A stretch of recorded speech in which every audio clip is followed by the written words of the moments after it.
You want an opening comment? Sure. Okay. All right. It's always good. Always good. Okay. Well, first of all, man, I mean, God was showing off today. How about that beautiful day? I mean, it's a beautiful day, incredible. Really appreciate our fans. I mean, just it's not like this everywhere, and I think sometimes people can forget that. Man, this place is special, and to see our fans show up, and driving in this morning, and people were out there tailgating and enjoying the day, and all those people at Tiger Walk, for the unveiling of the captains, those guys going in concrete today. That was a really cool thing, and coming off, I've lost my voice because we had the all-in ball last night, and that was, I think we raised right at $1.59 million last night for this community, and that was really, really cool. So just a great day, man. Really beautiful to see, again, so many people come out and give us the opportunity, again, to create a game feel when you split your team and you got guys getting a chance to start. And, sometimes things that you've seen in practice that all of a sudden they get in a young guy like Wesco, for example, early on, he missed a block, he had a poor release, it's like, but then he kind of settled down.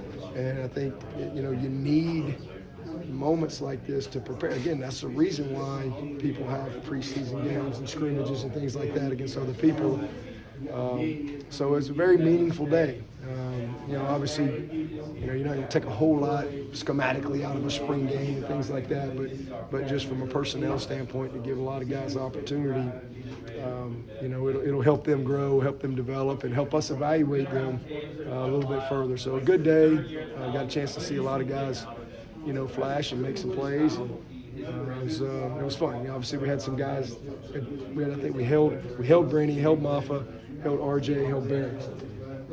Those guys have played a lot of snaps, and we really want to evaluate the guys behind them a little bit more, or expose them a little bit to bring them along like we need. And then we obviously have some guys, injury-wise, at different stages of their return to play protocol. So, but all in all, a good spring. It'll be a great spring if we go do the work that we need to do this summer, because it all has to build.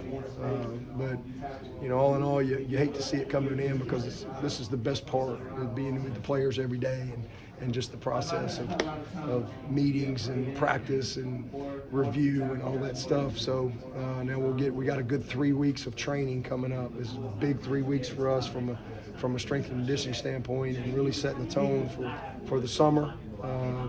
As you all know, we get out of school early around here, so we got 15 days of class, 3 weeks, and then it's finals, and they're out of here for a little while before we really get back going with our skills and drills the latter part of May. So a lot of work to do these next few weeks. Coach, you lost a quarterback when Helms transferred out, and you've always talked about the moxie of Trent Pearman, of course, Danny Pearman's son, but you really showed that moxie today, didn't you? Yeah, he's always shown it. Nobody just wants to believe you, but there's a reason. He's one of the reasons we didn't go take another quarterback, because we really believe in this kid. I mean, he's a 2-time Gatorade Player of the Year.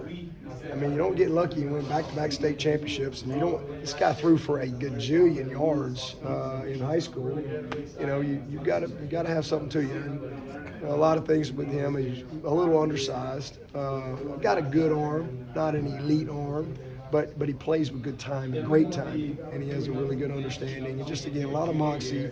A lot of gamesmanship to his game that comes naturally to him. That he's been around it a long time, and just has complete ownership of what we do.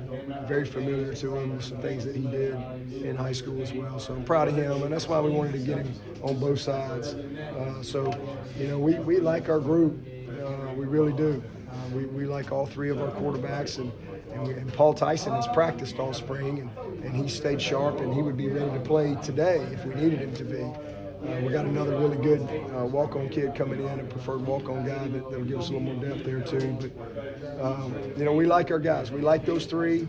That's kind of how we wanted to get through the spring, and knowing that we have Paul there as well. If you get to a fourth quarterback, he probably ain't very good anyway. He's probably back. Probably got bigger problems, but to be able to have a guy like Paul Tyson sitting there is a bonus for us, because he's ready, and he's coaching every day, and he's a part of putting it all together. We feel good about the position. A couple plays today that all of them would like to have a play or two back, but it's good to see. And good for Trent, too, because nobody really knows much about him or talks about him. But you know, he's been consistent like that in practice, you know, for the last year or so. Where would you say your offense is coming out of the spring? Incomplete, you know, just incomplete. I mean, I think we're more confident. It's probably another word I would say. We're more confident than we were this time last year, but we're still incomplete. You know, I thought we threw and caught pretty good today for the most part, but you know, no Cole Turner. We didn't have Tyler Brown out there. We didn't have Salado, and we got T.J. Moore coming this summer. We didn't have Noble Johnson out there. So those are all guys. I mean, when we become a complete group, you know, we got a chance to I think, be really good, and they should. I mean, there's a lot of guys back. I mean, we lost Putnam, right, and we lost Shipley. So most everybody's back, you know, for this offense. And year 2 in the system, we got a chance to be much more confident group, and our quarterback, you know, taking another step is going to be a big part of that. You feel like you